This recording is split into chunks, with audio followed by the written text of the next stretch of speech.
That's it. Yep. Okay. All right. Good evening, everyone. I have a few things on the superintendent's report, but one that I want to begin with, we're very, very pleased to introduce Mrs. Ackerman, who is, as you know, has been hired as our incoming Director of School Counseling to the school community. She'll be joining the Verona Public Schools after spending 10 years at the Union County Vocational Technical Schools. While at UCVTS, Mrs. Ackerman oversaw 13 school counselors responsible for assisting students in 7 high schools, including 5 competitive admissions and honors curriculum programs. She was also in charge of the admissions process for UCVTS and assisted all families with successfully applying and transitioning to over 22 different career and technical education programs. Prior to working with high school students, Mrs. Ackerman worked in a career services at Boston College and Seton Hall Universities. Her variety of career experiences has helped her to develop a passion for helping students prepare for whatever road comes next. Mrs. Ackerman believes that the role of school counselors is to assist students to develop to be kind, prepared people. Students' academic, emotional, and social growth and development will be her top priority. Through self-advocacy, community building, and reflection, she's looking forward to providing Verona's students with the chance to grow into their full potential and is excited to help students find success. So Mrs. Ackerman, welcome, and we welcome you to come to the podium to say a few words. Thank you so much, and thank you to the board for having me and for my recent approval. I'm so excited to join the Verona community. I'm looking forward to becoming a part of the wonderful community that you all have worked so hard to build. I spent the day at Verona High School last week, and it was such a joy to be greeted by students and faculty and administration alike. Everyone has been so kind and welcoming, and I hope that I exude those same things in myself and when I meet all of you. I look forward to joining your team, and I'm really excited to begin my journey here. So thank you again, and I look forward to starting in June. Thank you so much. Thank you and welcome. We had an opportunity to speak a little bit in confidential before coming out here, and we're really, really excited. So welcome, welcome.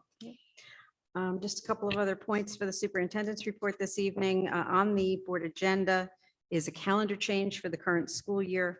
We are in possession of 3 unused inclement weather days. And we have presented to the board this evening that will be on for approval, the use of those days as days off of school for Friday, May 27th, Tuesday, May 31st, and Tuesday, June 7th. June 7th being an election day during which schools will be used as polling places. And this gave us the opportunity to have our schools used as polling places whilst children are not in the school buildings.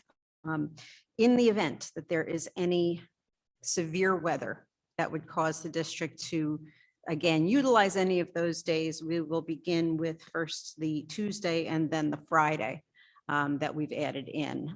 We're hopeful that those days will not need to be taken back, and that is what will appear on the for the board's consideration this evening. Lastly, as soon as I finish this portion of the agenda, you'll be hearing about our final budget for the 22-23 school year.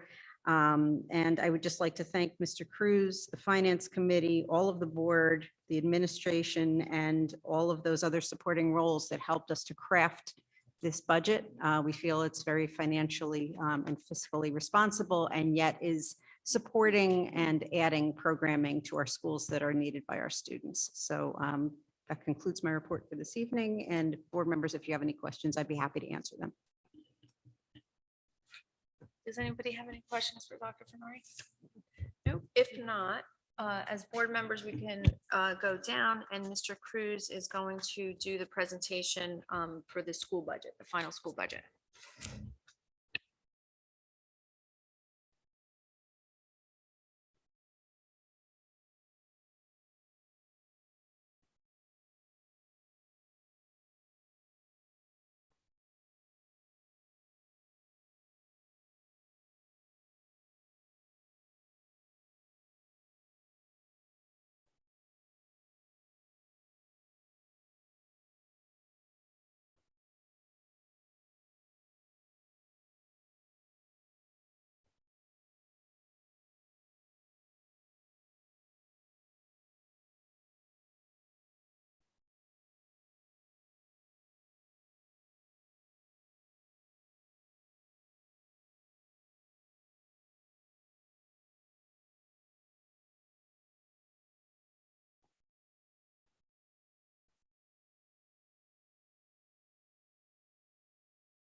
test. Okay. Good evening, everyone. Thank you all for being here tonight. As Ms. Fresky shared, this is actually our final presentation. This presentation is going to be alongside with Dr. Fernari. It's an update from the last presentation we did with the preliminary budget. So what you'll see is some of the same figures and some slight adjustments, and I'll highlight what changes were made. This is the same timeline of our budget process, starting from December, and it ends today. Today is actually our final budget adoption with this presentation. And with that, I'll leave it, turn it over to Dr. Fernari. Okay, so once again, everything that we've done to craft this budget meets the tenets of our district's mission statement. In partnership with a supportive community, we inspire our students to be creative, critical thinkers, and compassionate global citizens through dynamic teaching, meaningful curricula, and enriching experiences. These are the same budgetary goals that we provided for you when we gave this presentation last. So we're maintaining class size within policy guidelines, and at one of our next couple of meetings, I'll be providing an update on our enrollment for next year. So you'll have a chance to see what those figures look like in the current, last time I think I provided that data for you in February. We're also looking at staffing adjustments to support program enhancements in general and special education, the arts and athletics, social emotional learning, increasing our substitutes and lunch aids, and staying within the 2% cap plus the use of banked cap. And Mr. Cruz mentioned that in our last presentation, and I know he will be going through that again with you. So this is new information. Now that the budget has been approved, we wanted to outline for you the enhancements that we are looking to provide in this new budget. We are adding an additional preschool special education teacher, 2 paraprofessional positions at the elementary level for special education RBT, which is a behavioral training that paraprofessionals have. So we're adding 2 staff members with that training. We have through our process for HIB, we want to make sure that that is not only streamlined, but that it also doesn't take away from some of the other things we do, like counseling. So adding an HIB specialist / counselor who will serve the elementary and middle school levels.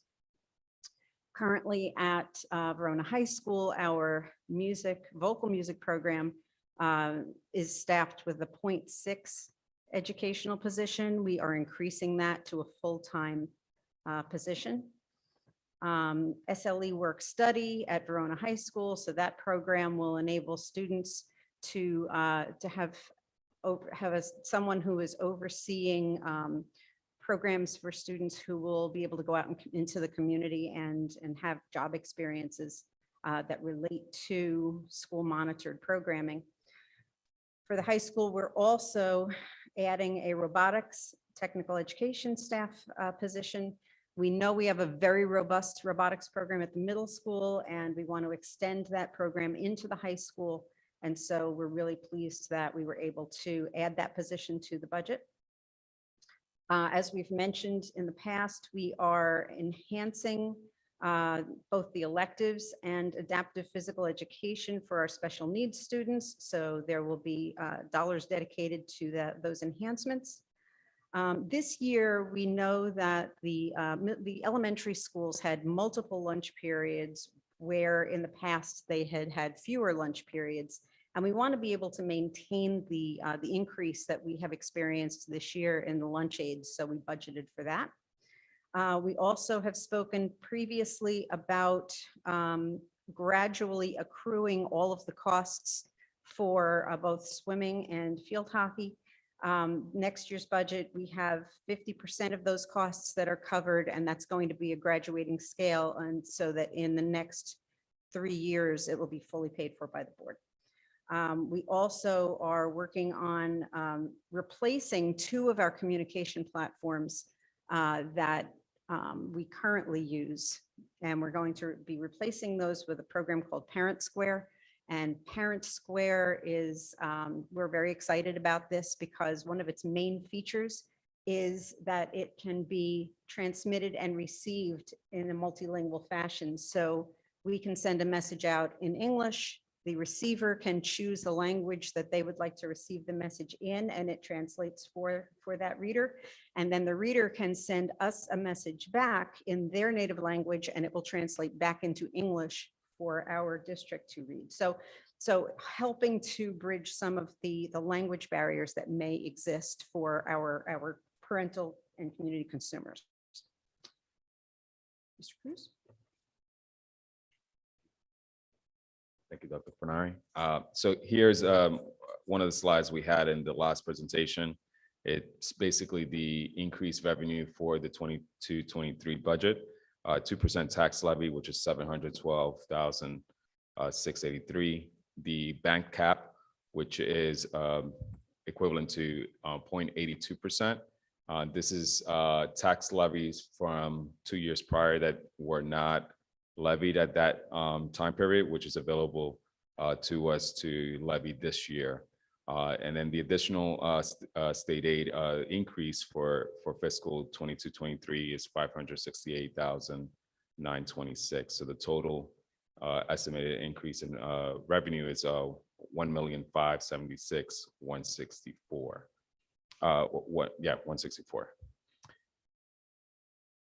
In this chart, we have a comparison from the adopted budget of 21-22 in comparison to the budget being proposed today and the year change. So the final column, you'll see the difference between this current school year and the proposed budgeted year and the percentage change. So the tax levy, you'll see that 2% increase. The bank cap, which is that additional 0.82. State aid, we have an increase of 24% there. Tuition revenue, we're anticipating a 5% increase. And miscellaneous revenue, there's a 38% budgeted increase for that. The budgeted fund balance, as I mentioned the last presentation, this is basically the surplus that we ended up with in the last audit for fiscal year 21. And this is funds that we're bringing into the new budget from that surplus. And we're not bringing any funds from our reserves as far as like maintenance or capital reserves. Maintenance and capital reserves will remain untouched. At this time, we have $250,000 in our maintenance reserve and a little over $1 million in our capital reserve.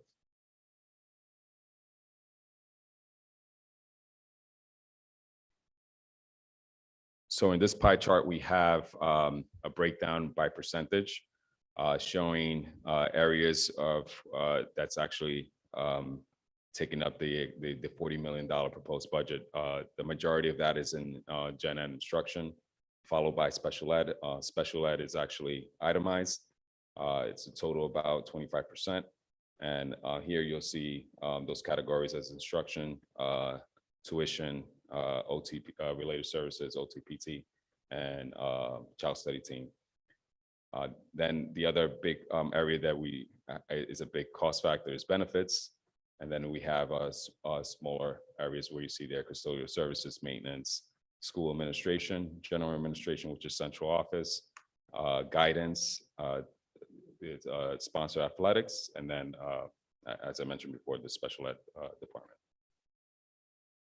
Here's those figures in dollars. So as you see, is gen ed is 13.5 million, followed by special ed. These figures are a little different. The last time special ed figures did not include special ed transportation. The revised number actually has the special ed transportation included in there. Benefits is at 6 million, and then followed by the other categories, which you have buildings and ground at 3.4 million. You have the one change that we did from the last presentation to now after the county's feedback prior to the approval was in IT. So some of the IT was, most of the IT was actually listed as central office general services. Half of that, and especially the IT support and along with the subscription of software, instructional software, was moved over to basically instructional support. So that was one change that you will see from the prior presentation. And that was the only change in regards to that. But then the other area that you'll see here is basically school administration, which is 1.9 million, and then sponsor athletics, which is 800,000. And in this slide, you'll see a breakdown of salaries. So 80% of our budget is salaries and benefits. So here you'll see $26 million of the budget being broken down by category. The biggest category is general ed teachers, followed by special ed teachers, paraprofessionals, guidance and health, buildings and grounds, and then our building administrative team, our administrative assistants, and then our central office staff.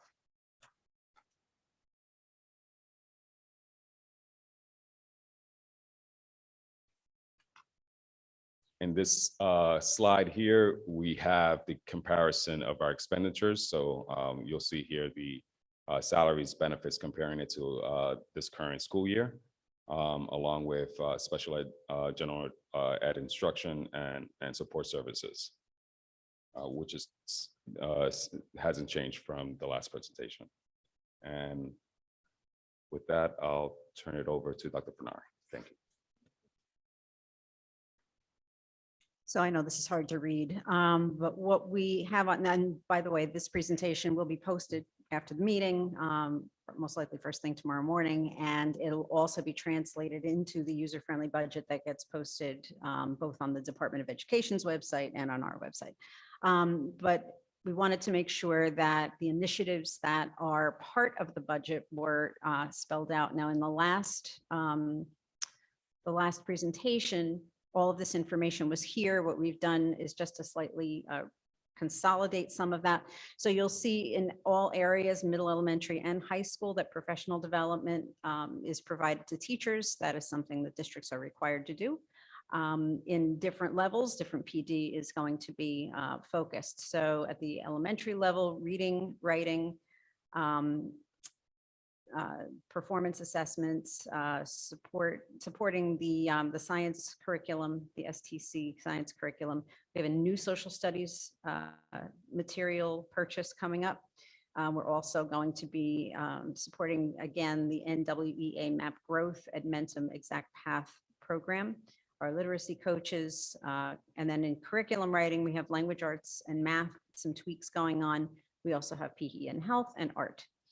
Very similarly, at the middle school level, professional development, again, is going to be reading and writing, performance assessment, science curriculum. We have a new math series at the middle school coming up, also new social studies materials in grade 5, and a new course that was mentioned at a couple of meetings ago in the Ed Committee report, new social studies course in grade 7. We have NWEA MAP Growth again, Edmentum Exact Path, and then the curriculum writing for middle school involves Chinese, French, Spanish, revisions and updates for grades 5 through 8.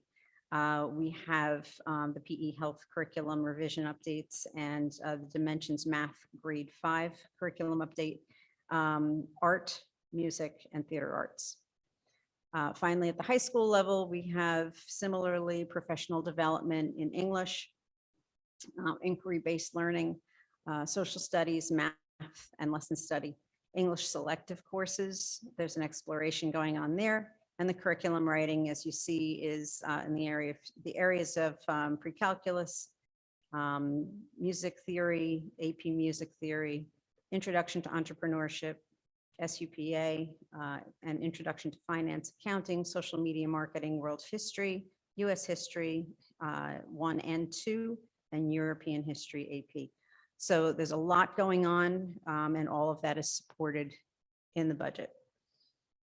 This is the same slide as we had for our last presentation within the special ed programming. So this is separated by program continuity, additional services, and initiatives.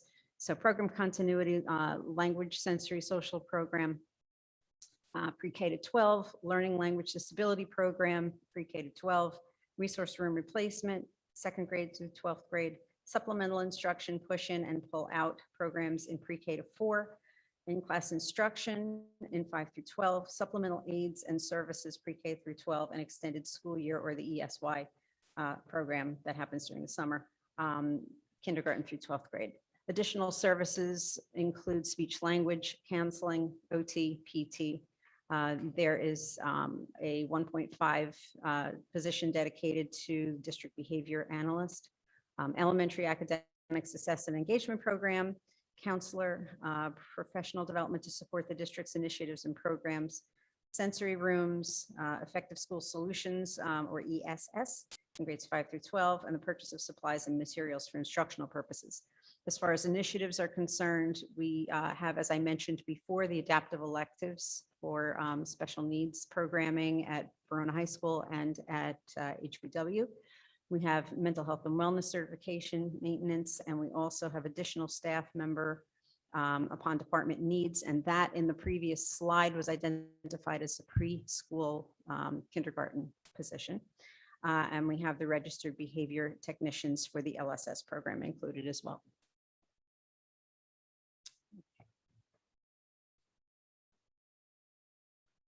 So here we have our comp district comparison. This is from 2020.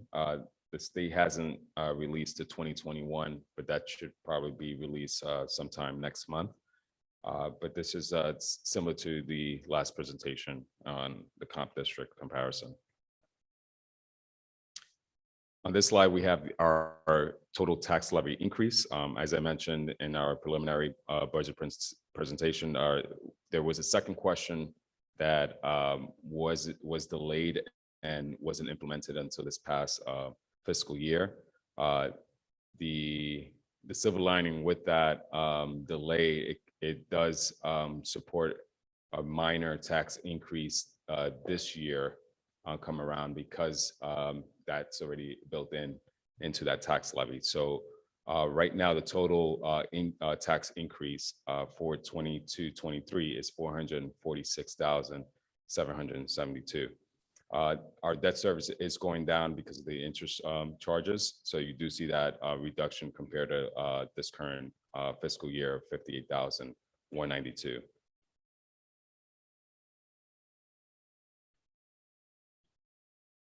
Our township total value is $2.3 billion. That's the valuation for tax levy. And then the total proposed budgeted tax levy tonight, it's $40,418,677 at a tax rate that is 1.6913. The average home here in Verona, the value is $431,700. And basically at that rate of 1.6913 is a total school tax. And this is only the school tax portion of $7,301. Overall, the increase is $114 from last year, from this current school year.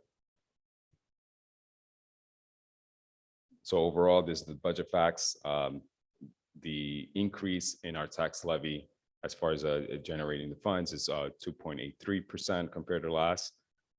Total tax increase or impact on homeowners is 114 for this new proposed tax year. And the average assessed home, as I mentioned, is $431,700. And the amount of taxes, school tax paid last year by residents was $7,187. And that's basically where that 114, the difference comes in, and at the rate of $1.69 for every $100 assessment. And that's pretty much the presentation for today. So we'll take any questions from the board. Thank you.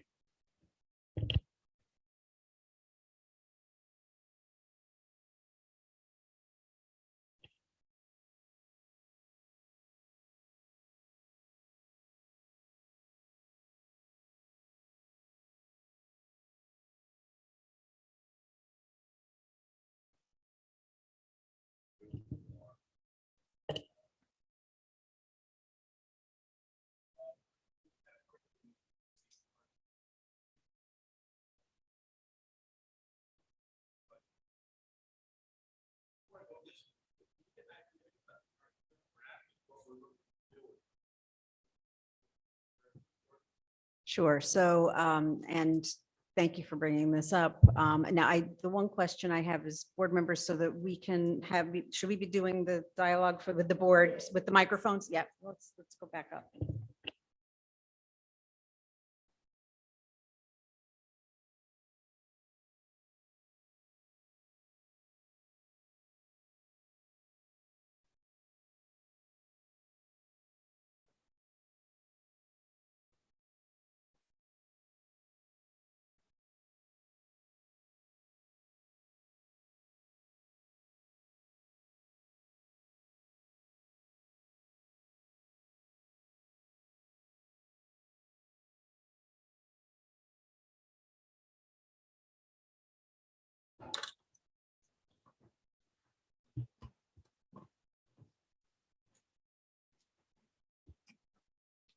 Okay. So as far as the revision to curriculum, and I've tried to be as candid as I can with folks that have asked this question, and we revise curriculum, we do so in a manner that is looking at the existing curriculum, we analyze the standards, the new standards that we're expected to implement, and we look for those changes. In some instances, the curriculum is discussed not only at the state level at the standards, but also at the county level. And Dr. Miller is very instrumental in helping to run the county's curriculum roundtable. So a lot of the discussion happens at the county level. So when it comes to the topics that have been brought up for physical education and health specifically, one clarification that was brought to districts, I want to say a week ago, maybe, was that while topics for mainly that first 2.1, I think the first section of those standards indicates that there are recommended or suggested topics. And I think those are the topics that folks have become very nervous about. And how are we teaching this to our younger students? How is it being integrated at each level? So as with any change to the standards, our curriculum committees work together to decide in a meaningful way what is age appropriate. And we also have been given direction from the State Department that those suggested topics are only suggestions. So we don't have to include all of the things that are, as they say, in the parentheses, which is an interesting way to look at it. So we do have our professionals who are going to have eyes on making sure that the topics that we present to our students, number one, are age appropriate, and number two, are going to be, whether or not they need to be included. So while I don't have those specifics at my fingertips because we haven't done the work yet, but we do have direction from the Department of Education that we have that latitude. And so we're going to exercise that latitude. And we're going to trust our educational professionals to do that in a way that is sensitive, as we always have with other topics. Into that, with the way we've been teaching sex ed in those particular grade bands, or haven't been doing it, but have we had any complaints about what we're currently doing in any of those curriculums? Yeah, I think the way that needs to be answered, I think it's very important for folks to know that since the 1980s, parents have had the opportunity to take a look at what's being taught in the areas of family life, health, sex education, and actually in the dissection in biology, those specific topics. And they've always been able to, in writing, opt their children out of a topic that they feel does not meet their family values within those courses. Not the entire course, but within those topics. So we are, and especially within this particular context, in this place in time, in our country and the way people feel about things, we're going to make sure the parents are aware that they have that opportunity. We have it in policy, it's in state statute. And so, and it doesn't have to be at the beginning of a school year and you can never do it again. As parents see, and as this district communicates, We're going to be talking about X in health today, or not today, I mean, coming up, right? So we want to give parents opportunities to take a look at what that means and say, you know, I really don't want my child to be present during that lesson. So that is going to be something that, you know, we are required to do. We have always been able to do. So, you know, this opt-out piece of specific lessons in those course content in health, family life, sex education, and in biology, specific to dissection. As I said, it's been around since the 1980s, but it's something that a lot of folks don't know about. So we're going to make sure that people are aware. Thank you. I don't know if there's any further discussion. I have one more question, but if there's any further discussion on this topic, then I'll hold off on that. Well, I just wanted to sort of follow up to bring it back to the budget conversation. Mhm. So we have these new standards that we're expected to follow, which I believe would come with new curriculum or new supplies. Is there any funding from the state to help support these new standards? You're laughing because it's No. probably a no.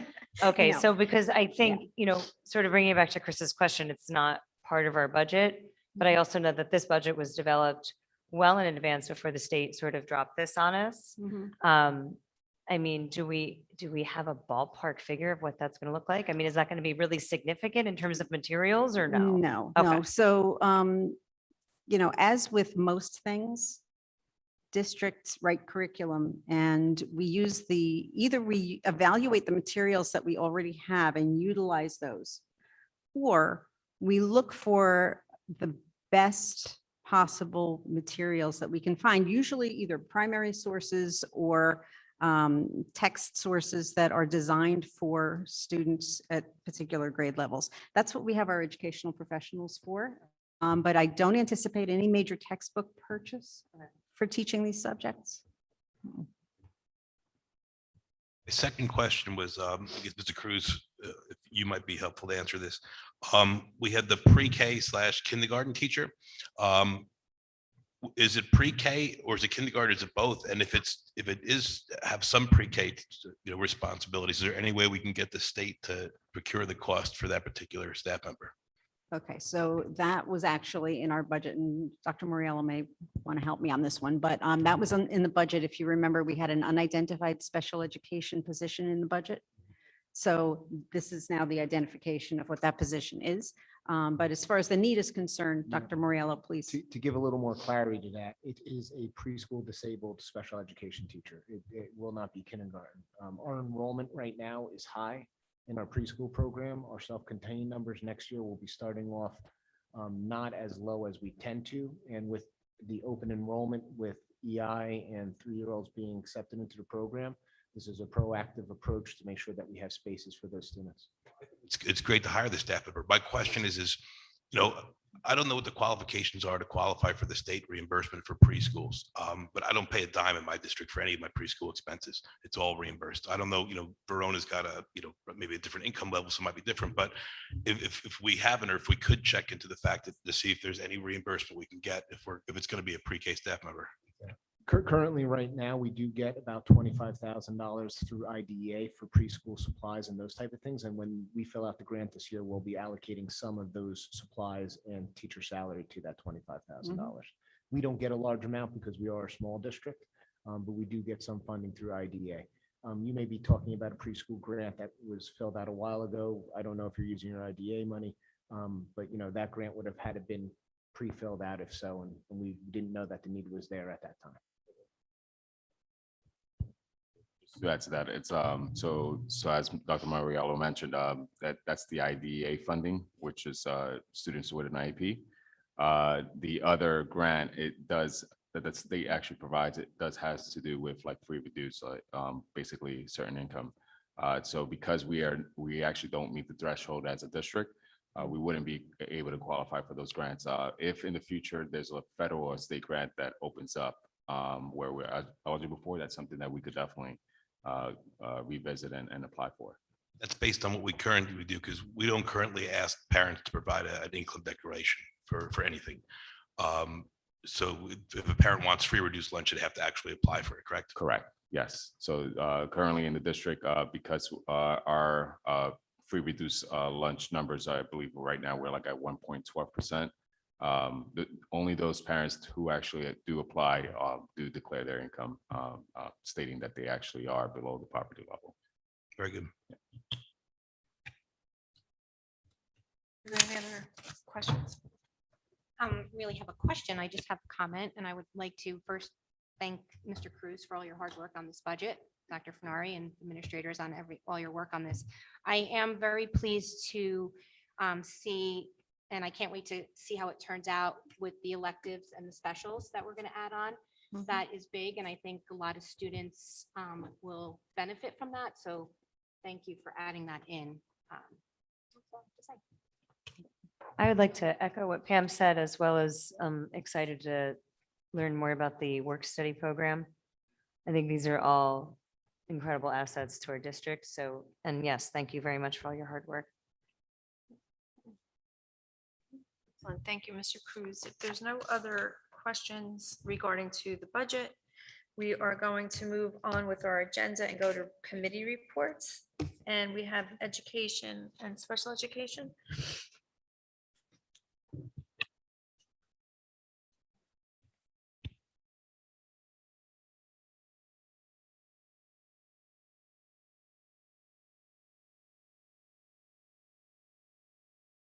Okay, yes, we did meet for Ed Committee. Not a tremendous amount.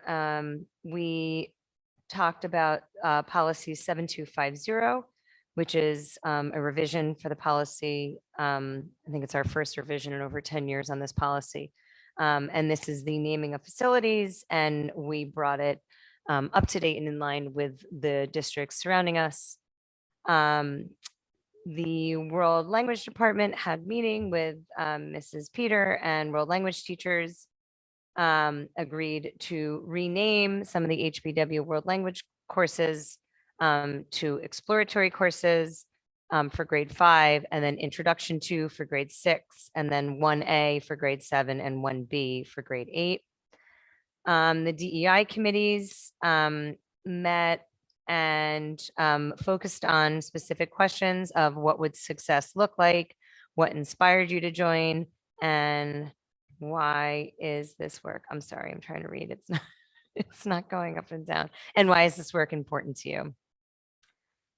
We are working on revising mathematics report cards, and that will continue to the end of April. And let's see.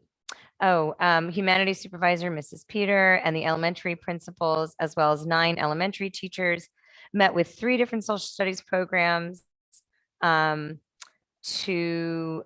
look at which programs would be best to be implemented for next year. And I think you guys met one more time, or you have another meeting coming up for that. And everybody's been trained in NJSLA, which comes up in 2 weeks. It started for the elementary. That's exciting. Sorry. Sorry. All right, SGO, student growth objectives are being finalized. Mr.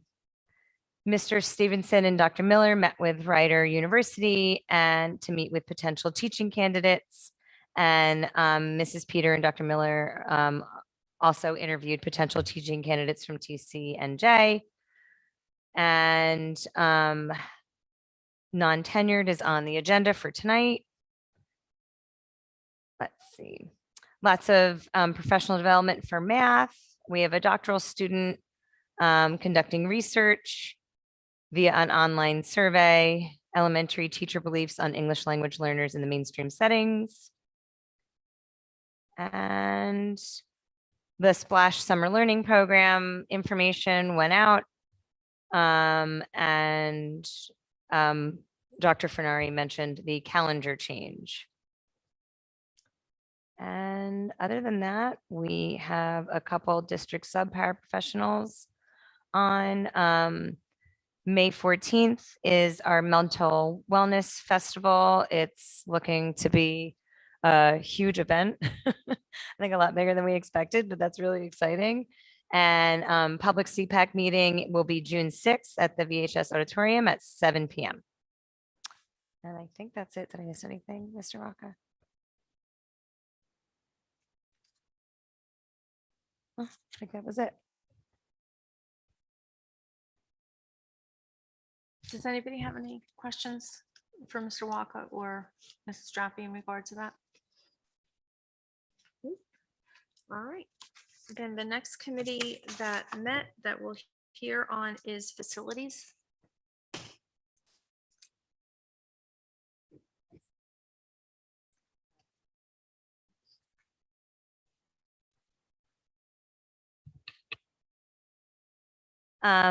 So in facilities, we talked about the drains at FM Brown, working on a regular maintenance schedule and the repairs to that sidewalk. Looked into, so the main focus of the facilities meeting was really on security for the most part. We talked about purchasing co-op pricing and purchasing of new shades for all the classrooms. So when we go into a lockdown position, you should have all windows covered inside from the hallways. So those shades would be part of that, and magnets for the door that allow a very quick closure and locking. So the doors don't have to be manually locked. They will stay in a locked position, and all you have to do is pull the magnet and the door shuts and it's locked. We met with Chief Kiernan and Joel Martin to discuss the run, fight, hide training. And I learned a tremendous amount as a teacher. You know, it's something that I live every day. It's a real fear of mine that this is always a possibility. As a parent, it's a real fear of mine. It's always a possibility. And I really learned a tremendous amount from them. And they have been through a significant amount of training on this as well. And it's really all about critical thinking and, you know, just going into a lockdown and you know, is not always the best choice. And it's sort of looking at it from a three-dimensional approach. What ifs, what to do when, and, you know, again, always age appropriate, always grade appropriate, providing a plethora of training to all of our staff and to parents as well. And then, you know, sort of rethinking on, you know, security in general. It was a wonderful meeting and I really appreciated their time during that meeting. I know, just to interject, that Chief Kiernan and Detective Martin and the team from the police department who are offering this training to the district wanted to make sure that we point out that this is FEMA training. It's not something that we in Verona have crafted or the police department has crafted themselves. This is FEMA training that was provided to all police departments who partook, and then they want to share that with us. Does anybody have any questions, Mr. Walker? So our new facilities director, he started or he's starting soon? He started already, excellent. Mhm. So that's good news. And Mr. Cruz, I know we talked a couple meetings ago about kind of giving a facelift to the side of the FN Brown where it was getting kind of muddy. I want to know what the status update is, where we're at with that. So, Nick Naturali, he's our new director of facilities. He started actually with us yesterday. So day one, that's actually one of the projects that we're going to work on. So most likely that's going to be a summer project at this point, just so we don't have a student and parent traffic in FM Brown when that starts, since it's going to take some time to work on and then also to set. Initially, we were looking at possible landscaping, because one of the things is because there's no grass, the way that the water comes down, there's no way for it to capture that water that actually just comes from Grove Avenue down that hill. The other aspect was to put 2 retaining walls and then drainage that will go into the drainage pipe that's actually below that ground. But with that, I think what would make sense, because we were monitoring on the way that the parent flow of traffic during pickup and dismissal, we feel that it might be the best option will be to actually do a whole pathway from Grove Avenue all the way to the back of FMB. So at this time, right now, we're in the scoping process. seeing what that looks like, and then also comparing pricing on that. I know we did had John Martin Paving out, so we're waiting for that quote, and then Nick is actually, that's kind of like one of his first to do, is like really to price out with other masons. All right, thank you for that very detailed answer. Thank you. Yeah, you're welcome. Does anybody else have any questions? If no, we're going to move on to community resources. Mrs. Prisco. Sure, thank you. When we met, we spoke, and Mrs. Drappi had spoke about several of the items we have on my report, but I'll just repeat some. So the DEI committee has been meeting. They have meetings. They met last week and they will be meeting sometime in May. I don't think things have been set up yet for that. Like Dr. Fenari spoke on in budget presentation, we are going to be moving over to Parent Square from Constant Contact and School Messenger. That will probably take place come July. This month is Autism Awareness and Acceptance Month. And Mrs. Drappi also spoke on policy 7250 that is being updated.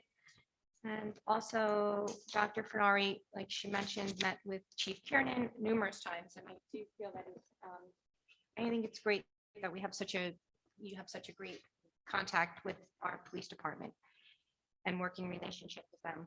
And also attended the VMAC meeting on April 21st. And also to reiterate, the mental wellness fair is on May 14th. So hopefully everyone will come out to that. No, that was it. It was a relatively clean and dry meeting. So we are good with that. Does anybody have any questions in regards to that? I don't have any questions, but I would like to thank Dr. Moriello and your work on Autism Acceptance Month and the communications that have been going out. I think it's incredibly important for our public to gain a better understanding of what population in our town who have autism, what they go through on a day-to-day basis. I know communicating these sort of things is not always easy because there's multiple perspectives on it. And I appreciate your openness with it and your willingness to sort of learn as we go. And I think, the communications have been great. I have learned a tremendous amount and I feel like I know a lot already, but I have learned a lot. And I think it is a great opportunity to celebrate our population who have autism in our community. So thank you for that. Mr. Drappi, if I could just comment to your comment. I agree totally with you. It was a well-rounded learning experience.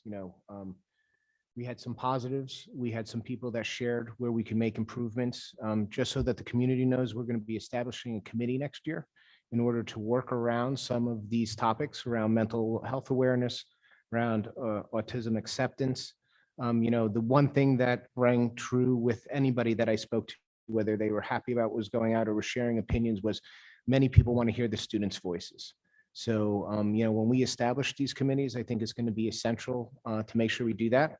As a district, we're going to take a closer eye of the population that we're disseminating the information to also, because that was a concern of some of the parents that have expressed themselves to us. There weren't a lot of parents that spoke up, but we're not going to take their silence as them accepting what was going out there. So it's all something that we'll take into consideration in future decisions. Excellent, thank you.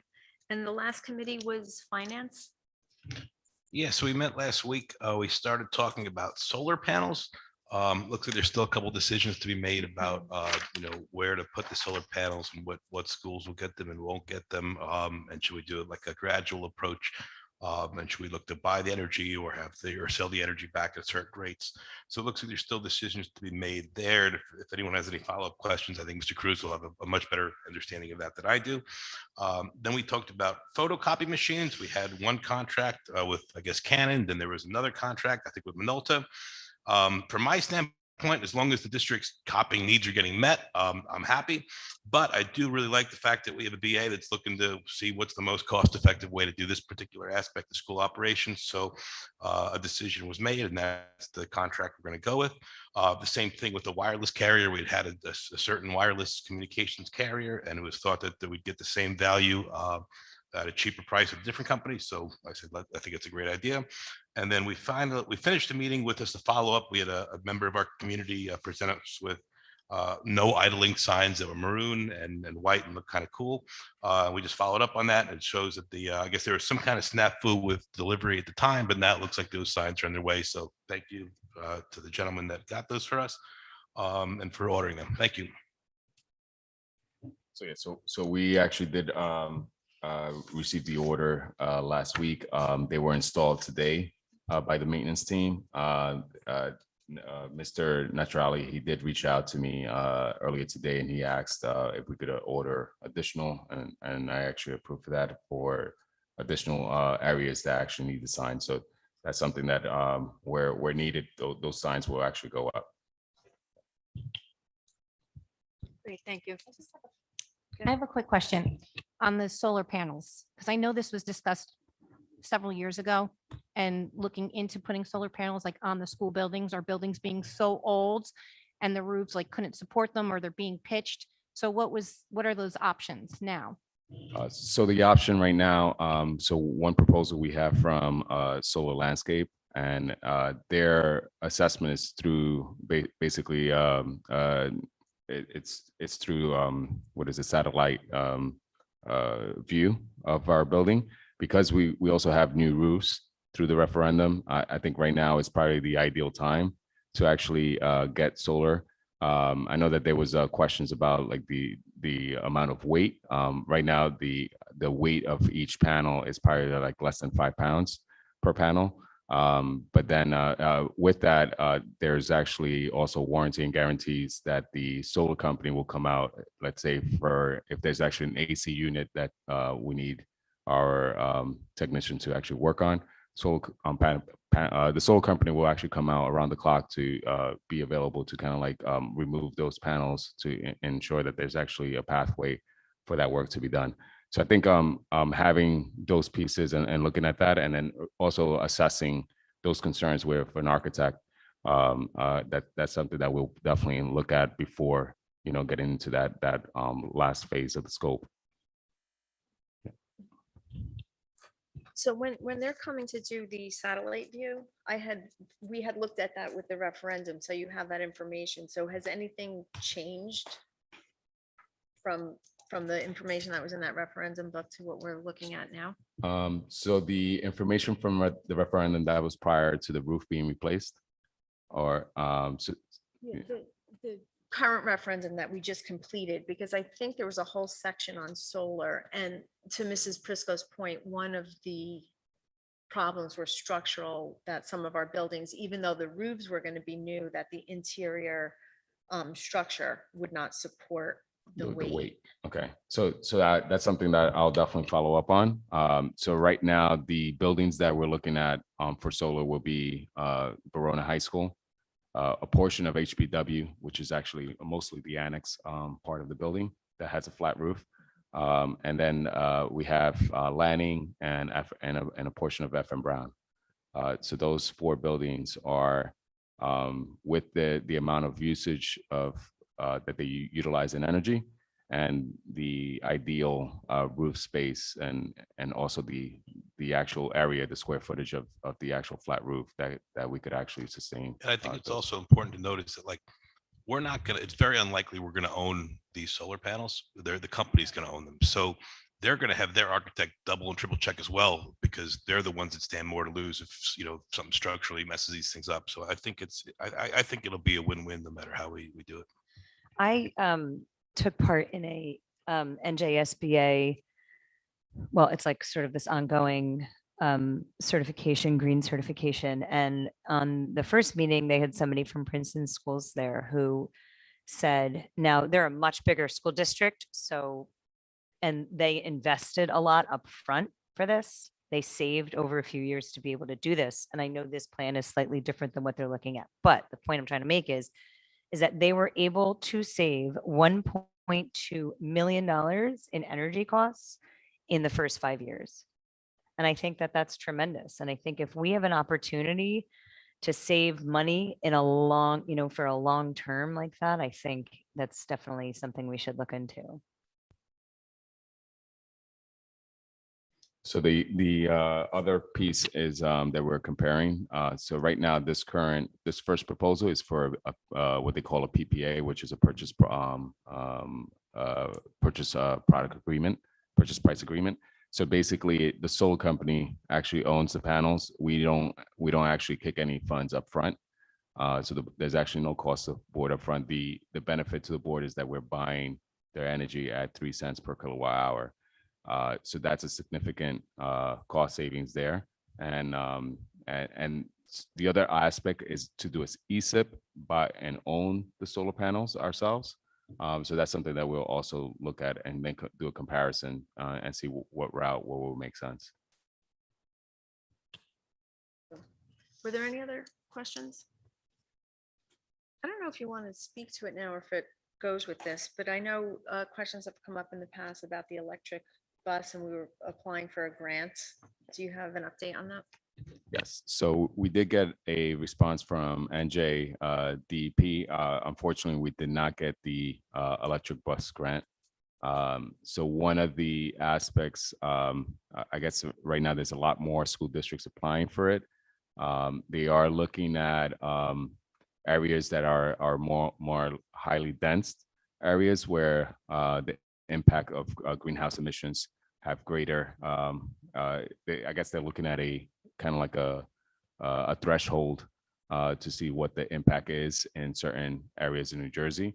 The other aspect is the amount of mileage that we have on our diesel bus is not a lot because we're not a busing district. So I believe they use those two factors to kind of like identify and really rank districts and do a rollout. They did say that they'll consider us for future funding years.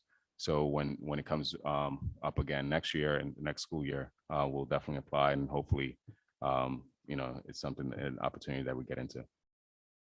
For that update. Anybody else? If no, we're going to move on to our next agenda item, which is public comment on agenda action items. So anything that is in the resolution packet that we'll be voting on, if somebody has a comment on that, you could please come to the podium. And it does not look like. So we're going to move on, close public comment section and go to discussion items. Does anybody have any discussion items they want to bring up? Yeah, Mr. Walker? just three quick ones. The first is I know that, it's going to get warm soon. If we can get an update on the proficiency of our air conditioning for all the buildings. Does it look good? Is that the answer? All right. So right now, we did begin testing of all air conditioning units over the spring break. So we had Tran and ECC, which is the vendor that was hired through the referendum to complete this work. So far, everything's functional. There were some punch list items where they had to get Tran back in. That's actually being done now. So during this week, we'll probably see some of the Tran and ECC folks in our roofs, in our buildings, just addressing those issues. So those are what they call the punch list items. And right now, I believe we're like 98% complete. So once those punch list items are done, I think we'll be able to report out. So on the final report, once that project is complete, we'll have Mr. Naturali and also Mr. O'Brien from Legacy Construction Management just come out and report out on the entire project and kind of like, package basically the end of the referendum, which is the HVAC is basically the last thing that we have outstanding. Good, thank you. The second question was the state recently offered all districts the opportunity to opt into a 5-year program where they can hire teachers that may not have met one of the 4 or 5 different requirements due to the teacher shortage. Where the districts would not be obligated to utilize it if they opt in, but they'd have it in their back pocket for positions that are harder to find. I just wanted to know what Verona's thoughts were about, are we going to join this program or not? So I think that that's something that, because it's a program that's still in play, it hasn't been fully vetted yet at the state level. So I think that's going to be a decision that Mrs. Di Giuseppe will tackle when she gets here. The application's open though now, but you want to wait till July 1st. Well, we can discuss it with her. I wouldn't want to make that kind of a move without talking with her first, Okay, you want to wait till she gets here to, or discuss it with her beforehand. You know okay, what I very- mean? Yeah. okay, very good. We'll talk. And the last question I have is, not a question, but just we talked about enrollment and you mentioned it earlier. I guess a local archivist who were asked to be unnamed showed me documentation that during the baby boom, at some point in the 70s, Verona had over 2,700 students in their school system. Right now, we're sitting at about 2,200.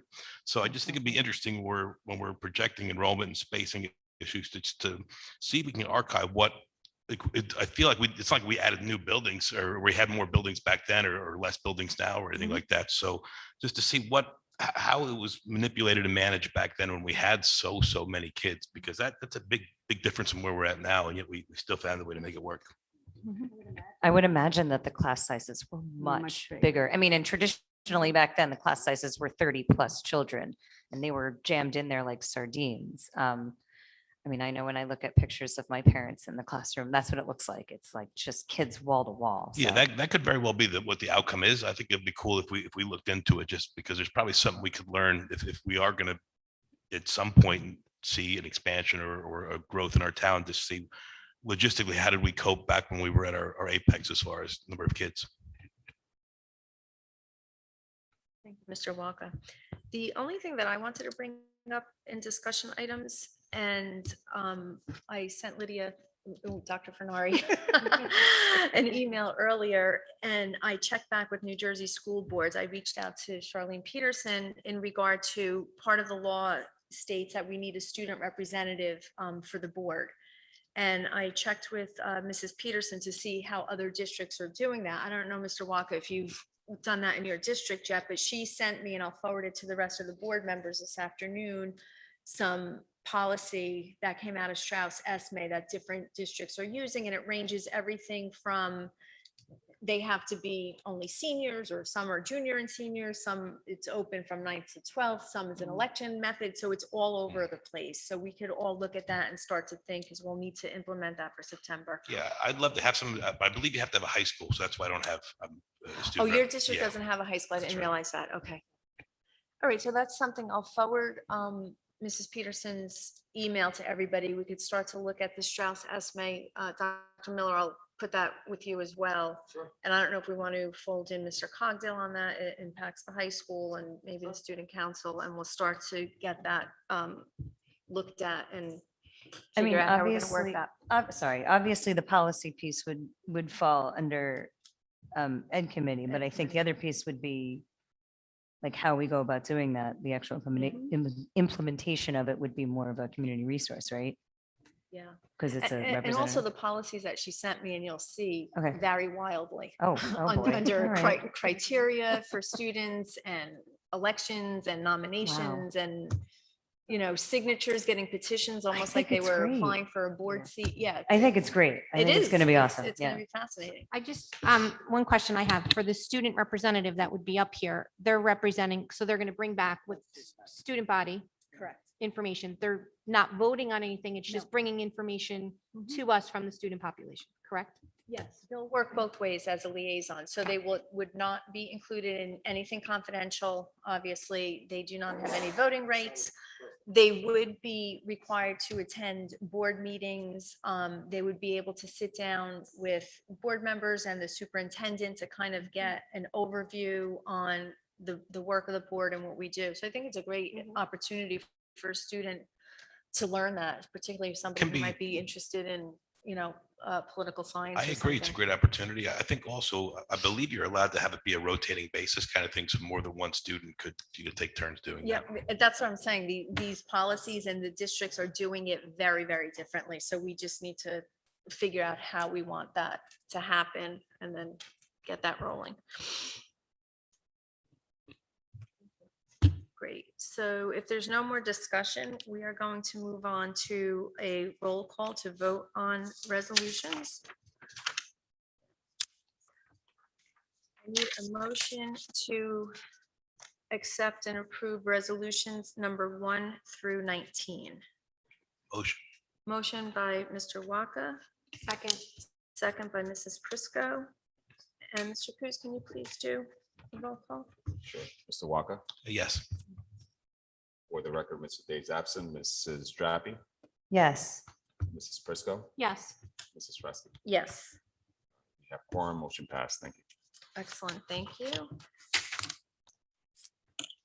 Yeah, and we have addendum resolutions, so I need a motion to accept the approval of addenda resolutions number 1 through 6. Motion.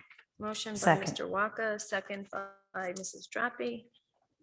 And Mr. Cruz. Is I there have, any I have a discussion? question. Yep. Yeah, I just have a quick question about resolution number 2. Dr. Fernari, can you just explain what that is, that grant? It's only for $5,000. but Money, money is money. Yeah, so it's part of the cadre of grants, federal grants that are related to the ESSER Okay. grant monies. And this is specifically for homeless students. So Okay. districts were allocated a dollar amount based on their data. If a district was allocated fewer than $5,000, they were required, if they were going to accept the funds, to join a consortium. Anything over $5,000, the district can utilize independently. Dr. Morello, I don't know if you have anything else you wanted to bring up about that. We allocated those funds to transportation. And no other questions, but I'm just really excited that we are approving a nurse chaperone for field trips. Field trips. It's very exciting. All right, there's no more discussion. Mr. Cruz, can you please do the roll call on that? Yes. Mr. Walker, Yes. for the record, Mr. Dave's absent, Mrs. Drappi, Yes. Mrs. Prisco, Yes. Mrs. Fresky. Yes. At quorum, motion passed. Excellent, thank you. And at this point, we're going to open up the podium to public comments. And if anybody has a comment, we have a 3-minute time limit. Please state your name and your address when coming to the podium.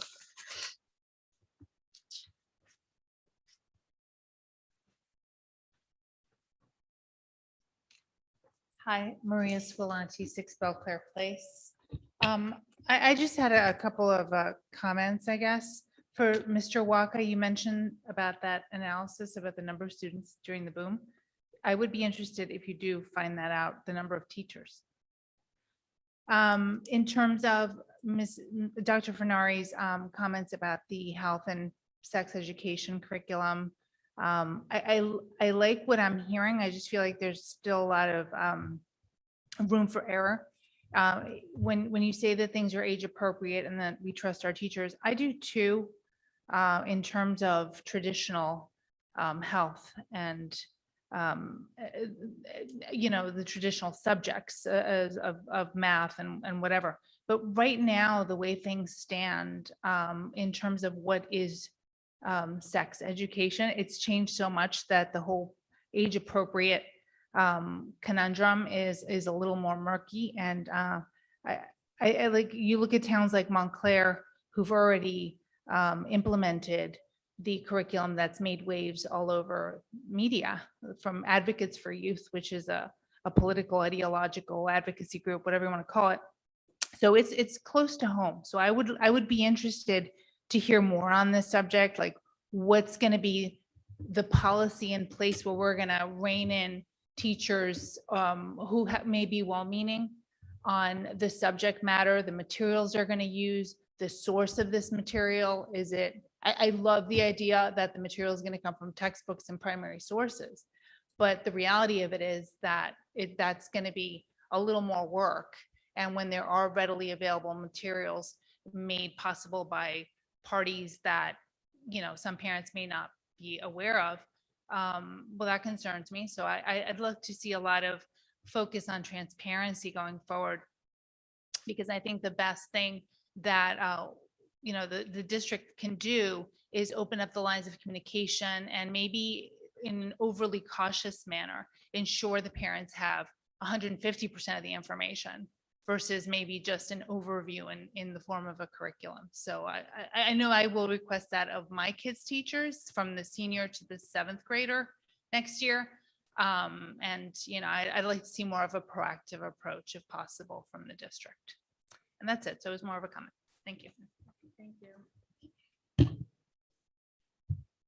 Is there anybody else?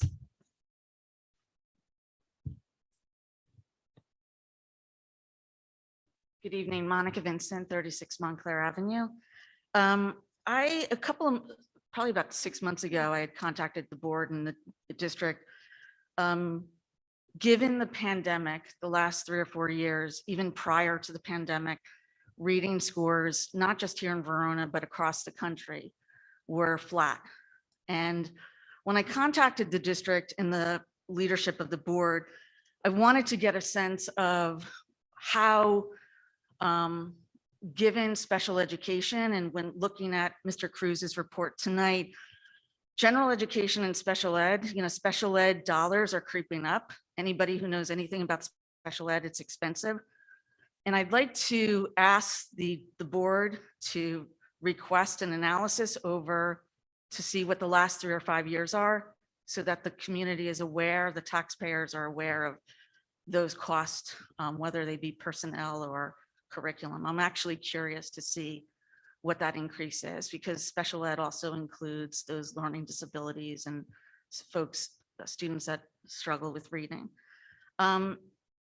Secondly, I just want to applaud that you guys are actually, I am not a parent. I don't have a child in the district. I got criticized because I joined a Facebook parent group because as a taxpayer, I moved back here 5 years ago and the communication from the district is non-existent personally to taxpayers. I remember back when the referendum, going to the high school meeting, I even asked Rui about it. And I feel like he failed not only the parents with communication, but I think specifically for us taxpayers, for somebody like myself who is a single income homeowner. And finally, looking at the budget report, the superintendent said that there wasn't any new programs. But looking at that, it does look like you are putting in place a new math program. And given the February 8th presentation by the curriculum team, where the scores for our students were not that great, we are, based on what you've either purchased or will purchase, a program that does not meet requirements by a nonprofit organization, by EdReports, edreports.org. And I don't know, like I really struggle with how decisions are made around curriculum. That's all. Thank you. Thank you for your comments. If I could just address one of the points you made, Monica. I know that the district administration had to give us that report based on the data we got from the kids that took the test, I guess in September, October. But if ever there was an inefficient sample size of data that means anything, I think that's what that report was. It's no fault of the district. It's not your fault that the kids took a 10-question math test and a 10-question English test after having not been in school in some cases for over 18 months for some of these kids. So to me, that was such an incomplete, I guess, data sample block. So I think it's a shame that the state even forced districts to even make any decisions based on that particular data. But everything else you said, I think is insightful. I just have a Can I quick question to respond to that? follow up. Can I- I have a quick question just to follow up to what Mr. Waka said. The math program isn't new. We're just it's already been adopted for K-8, and we're just extending it now. The lesson, the inquiry-based lesson. Correct? Am I correct in that?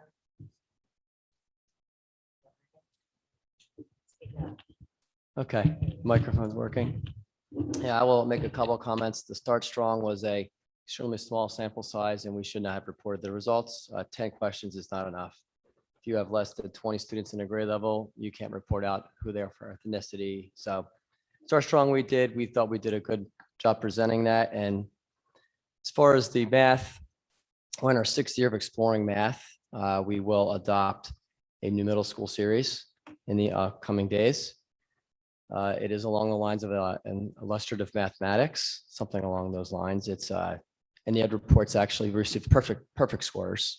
And we will adopt Dimensions Math for grade K. So we'll have a K-5 Dimensions program, which has not been reviewed in EdReports at all.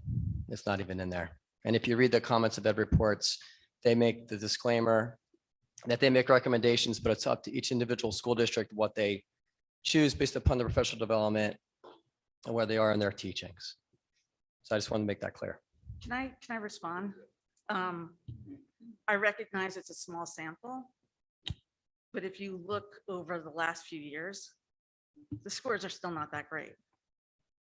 And one of the takeaways that I took from that is that we don't have, or at least from my perception, a knowledge-based curriculum. You know, you might have students that might be able to decode, they might be able to blend their words and so forth. But the fact that students at, elementary grades are, even with a small sample, and it's not just reading, it was also the math and the science. I think that I really took heart to something that Mrs. Drappi, and I apologize for pointing you out. She said something 2 meetings ago, that this is a high performing district. And I think to some extent it is. And I think some of our students do well despite the district. I think that there's a lot of room for improvement. I disagree. I think that there's the way that you guys are reviewing the programs, the fact that it's taken 6 years for a math program. I just find that as a taxpayer, that's unacceptable. Thank you. You wanna-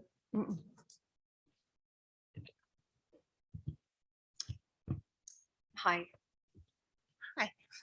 Donna Ciccolini, 14 Windermere Road. Special ed student junior at the high school. So I guess my question is when these new electives that are being put together for our special ed community, when will us as the parents find that out? Because we've, already kind of done their schedules, and so I guess we would need to know if adjustments need to be made. I realize it gets a little tricky over the summer when we're asking a million questions and not everybody is there to answer them. So would we find out before summer rolls around if it's something that we need to make changes to? That's my first question. Well, that's my question. I just wanted to make a little comment about the Autism Awareness Month. It's a great job that we try to educate our community and, let them know about, differences and how important they are. I was wondering if maybe it didn't have to be, just during that month. Why not every month we spot a disability to make our community, our students, our staff, our administrators aware of what kids, what problems kids go through, that maybe, they don't wear it on their sleeve. You don't know, they have it inside. And just to make people more aware. And it could be like a monthly something, and that goes out just to explain. The other thing is that I know communication isn't easy, explaining what autism really is, or how to explain it to how I would have a difficult time explaining dyslexia to someone else because I don't have a child that has dyslexia. But I can tell you everything you want to know about autism. So maybe incorporating the parents, do a speakers group, see if the kids want to come, see if parents want to come, ask questions. We'll tell you, we'll make it easier for you. Probably a lot of parents don't even know how does autism affect your family? And that's really, really, really important to be educated. Because I have a special ed child, I always told my atypical child that if someone is being mean to you or not saying the right thing to you or not doing the right thing, you walk away because you don't know what and if they're experiencing something. And that's important. Some kids don't know to walk away because they feel like, oh, here's the target. So if you want to hear what we go through and why we go through it and explain why they do what they do, I think that would, I'd put myself up there by myself and just talk to whomever, because I could, I could lend you a lot of good information. Thank you, Mrs. Chicalini. You're welcome. It's the first part of that. Can we tell what kind of electives we're? Thank you for coming up and speaking like that, Mrs. Chicalini, and thank you for your support in regards to that. In the future, we will have a committee, and I hope that you're a part of it so that we can all work together in regards to sending that message across in a different way. In regards to the electives, the master schedule has to be created. The nice part about these electives that we're creating is we have a little bit more control because our special education teachers are going to be teaching it. So we have control over that scheduling and what that looks like. As I mentioned, the electives that are going to be put out there are for a very small population of the students that are at the high school. It's for some of our juniors that are coming up, and we're creating those electives for them. So, we have 2 electives that we're implementing this year. And then moving forward in their senior year, the juniors, the sophomores that are going up to junior year, in their senior year, will be working on that work study program. Unfortunately, we have to wait until the master schedule is done so that we can see where we have those open periods to implement those classes though. So that's sometime in June, they'll get done. And when we get a definitive answer on that, our case managers or my office will be making contact with those families in order to make sure that they know what's going on. We tell the public what particular electives we're working on developing for the students? Currently, right now, we have a film studies class that will be a 1-2 class. We also are working on maybe an intro to business. We're looking for a business teacher based on the final schedule of the final schedule being done at the high school, if we have a business teacher available for that. In addition to, looking at some other options that may be able to open up. At the same thing for HBW families that we're building these electives for. We have to wait until the master schedule is done so that we can see how we can implement those electives for those teachers once we see if they have a 5th period or a 6th period. So you'll see in the budget line, we have budget lines put aside for these 2 type of programs because teachers are going to have to be paid 6 periods. If not, it'll be part of their regular schedule. Thank you. Just to piggyback on that, and I don't know if this is still available to high school students. When my children were here, you were able to audit a class. So you could, instead of taking a study hall, maybe take something that was of interest to you without the pressure of getting a grade on it. So we do have some students that do have IEPs that do audit classes in that manner. So Most parents know that that's available or utilize it. So thank you for confirming. Okay. Gabrielle Zabrowski, One Valhalla. Just to comment on what Donna was talking about, I think it would be a good idea to incorporate maybe an assembly for students at the middle school and the high school level. I would love to see, I don't have a student who has a disability, but it would be great to incorporate the general population to experience and to have more of a relationship with the special ed. I know that my senior went to the middle school today and had lunch bunch, and I think it was good for him to do. So, I mean, he's involved with Heroes and Cool Kids, but in my opinion, I don't think it's enough. I would love to see something more on a regular basis for, the general education students to be involved with the special ed, not just Heroes and Cool Kids, because I just don't think it's enough. And my understanding too is that there's a limited amount of space for Heroes and Cool Kids. So it's based off, your GPA and everything else. I'm not sure if that changed or not, but I think it's important to include and have them more a part of the equation on a regular basis.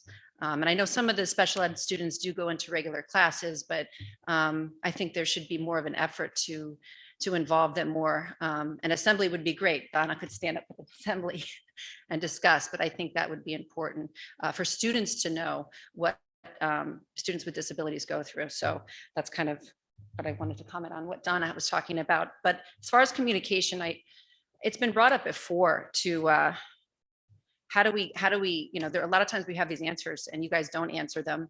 Then we go home, we email you. But a lot of our questions, other parents and families have, and how do we disseminate your answers? It would be great if we had some kind of component to the meetings that you answer a majority of the questions, keeping confidentiality in mind. Because I think a lot of us, I know, via social media and then just talking to other parents, it's like, well, what'd they say? What'd you hear? What is going on? Well, it'd be nice if we had kind of a forum of questions that are asked and what the response is to the best of your ability. I know a lot of things are in the works. You can't answer them. I think it would be great. Or once a month, have a Q&A. And that way, transparency, and communication is key, and it creates, a community buy-in to what you guys are trying to do here. So, that was just something that I noticed that parents have a lot of questions, and it's hard to answer them. I know you can't. You say that you don't, but I think it's important to maybe take a look at what we can do to answer parents' questions who come up here, instead of just leaving it up to us emailing you and then us trying to share what you guys are saying or what an administrator says. So that's it. Thank you. Very much.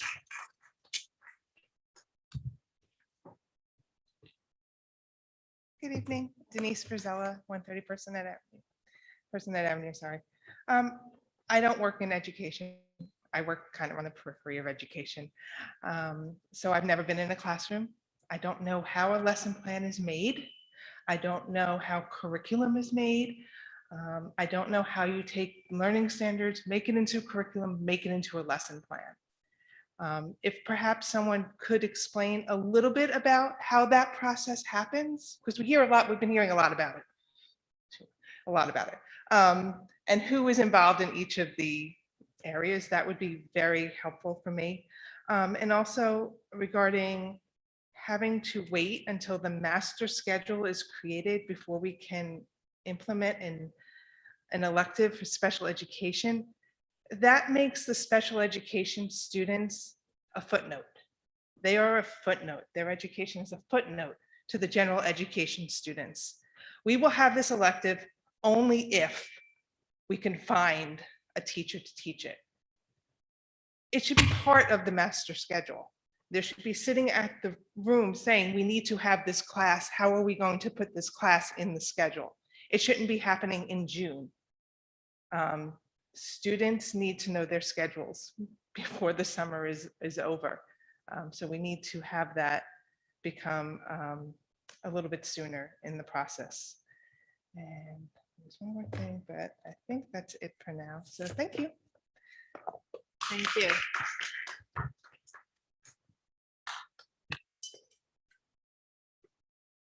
Walker? Does anyone want to take that first part of the question? I can answer some of the parts of your question that you're mentioning. It's not a matter of waiting till the final schedule is there. Those classes are going to be established. But the thing that we have to take in consideration with the high school is that we have to also meet criteria to who's going to be teaching those classes. We're fortunate enough right now that we have 2 special ed teachers. So the filming class and the intro to business class are definites for our special education children. But as I mentioned, it's for a very small few of the special education students because it has to fit into their schedules. Our special ed students in our master schedule are scheduled first, and the general ed population is built around them. That's how we create our master schedule. So those electives will be there, and your children will know by the end of the summer what their schedules are, just when we disseminate it with all the general education students. Dr. Moriello?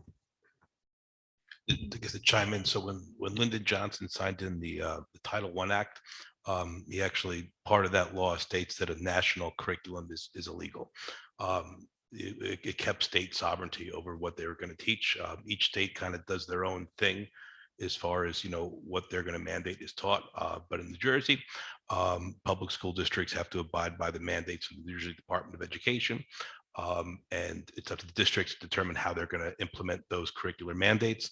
And the NJDOE has a process called a QSAC, which serves as an audit to make sure that certain things are being taught at certain grade bands at certain times. So that's to answer the first part of your question. But thank you. I do like all your points. So thank you for speaking. Dr. Miller? As far as the curriculum, I'll send you our link.